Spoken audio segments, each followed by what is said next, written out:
Hi, how's it going? This is Resin of Collinwood. I'm here to review the 2016 movie, The Magnificent Seven. Stop me if you've heard this movie before because this is actually a remake of the 1960 American version of a Japanese movie. That's right, The Magnificent Seven, even though it's a remake of an American movie in a sense, the American movie is actually the American version, actually yeah, the American version of a Japanese movie.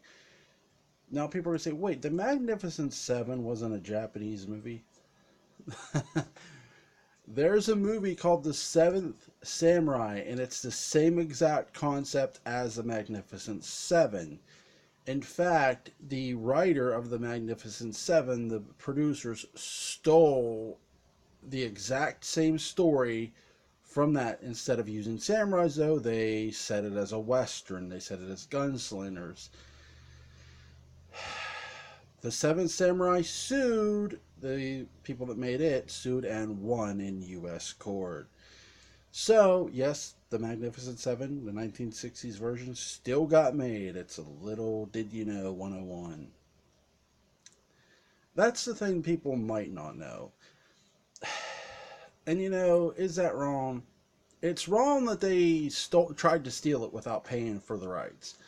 But U.S. court said, nope, you gotta pay for the original creator's rights. You have to actually buy the story and not steal the story as your own. Bravo to the justice system, baby! Thank God. Okay, on to the 2016 remake and the 1960 comparison. I like the fact that every character's name is changed and they all have their own personality. They all had their own personality in the 1960 version, but they had different names too. I like that. Now, in the 1960 version of The Magnificent Seven, that starred Yul Brynner and Steve McQueen. By the way, if you don't know who Yul Brynner and Steve McQueen is, Google them. Because Steve McQueen, why, yes, Dwayne The Rock Johnson is cool. I assure you, Steve McQueen defined cool and the word of it. Awesome. Come on, there's got to be someone that listens to this channel that knows who the hell Steve McQueen is. That's all I'm saying. And it's like this. This also had Charles Bronson, James Coburn. What's his name? Oh, the one guy, Robert Vaughn. Robert Vaughn is in this. So, did the 1960 version have more known stars or more soon and up and coming stars than the remake?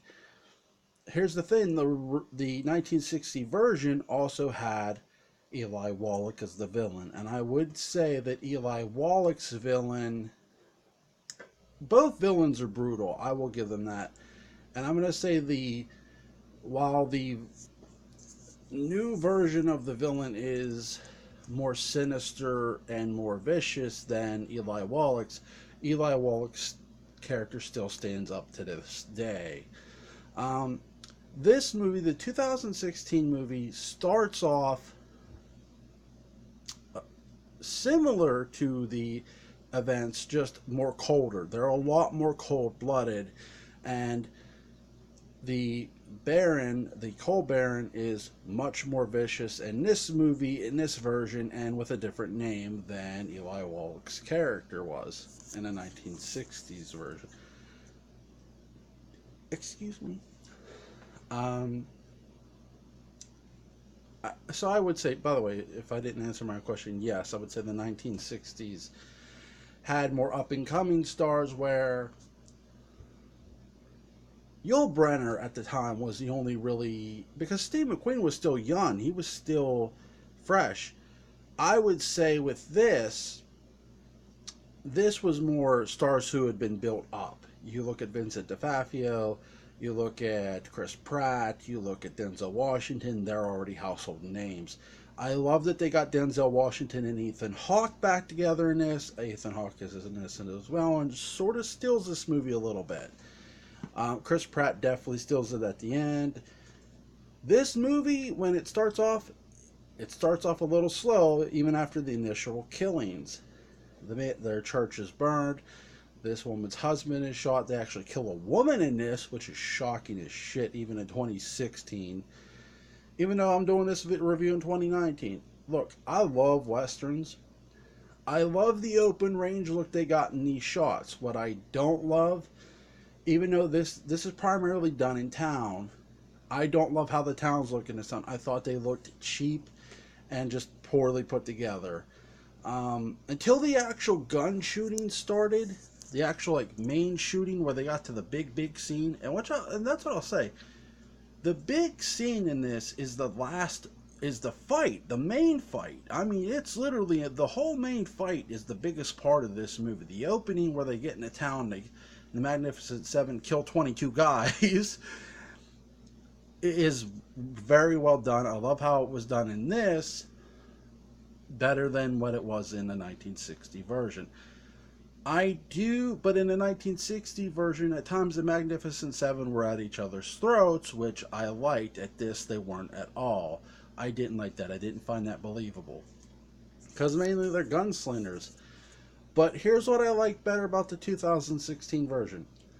In the 1960 version, you sort of guess that yes, some of the Magnificent Seven aren't always on the right side of the law. But they never really show you that. They just leave that for you to guess or assume. Not in this version. They show Sam Chisholm recruiting an outlaw, recruiting a guy he is actually chasing, and I love them for this. Thank you. Thank you very much for doing that. That was very cool, and it wasn't corny. They did it the exact way I would want to see it done. So I'll give them 2 thumbs up for that. Now, is this better than the original? Not quite, but it's really good. I give the original, well, and be fair, if we're going to say about the original is the Seventh Samurai. The Seventh Samurai gets a straight 10. The 1960 American version, The Magnificent Seven, gets a 9. Okay? This movie, what I liked about it is they actually trained the town to fight properly. The town doesn't fight them. Because the town knows, even though they're not killers, and that's what sort of gets me too a little bit. I'm not going to nitpick too much. The town didn't want to kill, but they end up having to kill anyway. The end of this movie is the big payoff and the big twist, which I'll get to. But to me, I said Ethan Hawke sort of stole this. He did. He told Denzel's character, I know why you're really here. And and it's not some, greater good for mankind bullshit. It's not that. He's right. It's not. Sam Chisholm is here for his own reasons. And you're sort of wondering why. Is it really the money? So you're left to wonder that throughout the movie. Ethan Hawke laid that egg really nicely. He just set it on the table and said, there it is. There's something up with this guy, with Denzel's character. And I love the interaction between Denzel and Ethan. It's no wonder they were so good in Training Day. If you have not checked out the two in Training Day, I'm sure enough people have, because it was made many years ago in the early 2000s. That is definitely a movie worth a watch between those two. To me, Denzel Washington not only looks like he should be in more westerns, but definitely Chris Pratt. Chris Pratt has a lot of range in him, and he showed that in this movie. He really did. I thought he did a phenomenal job playing a Western cowboy. He was so goddamn believable. That's one thing I'll give. The actors were all believable, just like the original actors. They all look like they belong in Westerns. You knew Yul Brynner, Steve McQueen, James Coburn. Charles Bronson, you knew those guys belonged in westerns because of their gritty look.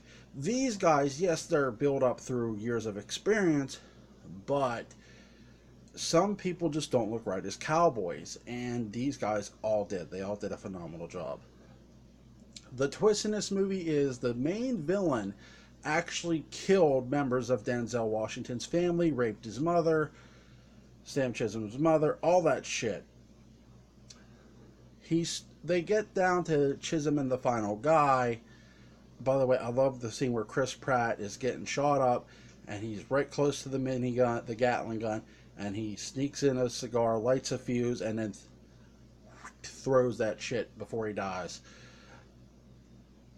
Awesome performance by Chris Pratt in this. Can't say that enough. Denzel always does a good job in movies, so it's not hard to praise Denzel. Um, I love the twist. And people say, you like twist. Yeah, I'm guilty for that, but I love that in this.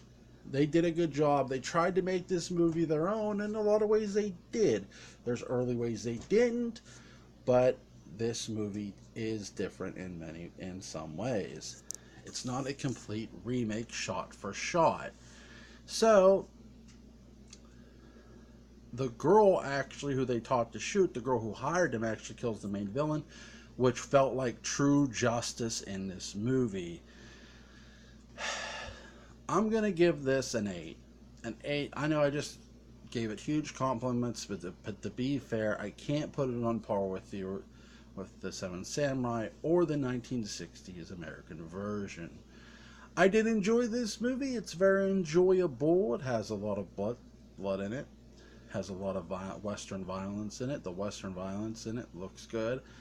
Again, I didn't love the way the towns looked and the way they shot those. I just thought those were poorly done. But when it came down to the gunfight, it looked a little better than what it actually had the whole entire movie. I'd say when that town's getting shot up, that's actually the best it looks. If that's a compliment, I guess. Alright guys, that's my review for The Magnificent Seven. I hope you enjoyed it. Like, share, comment, subscribe. I'll be back tonight for Call on Skull Island.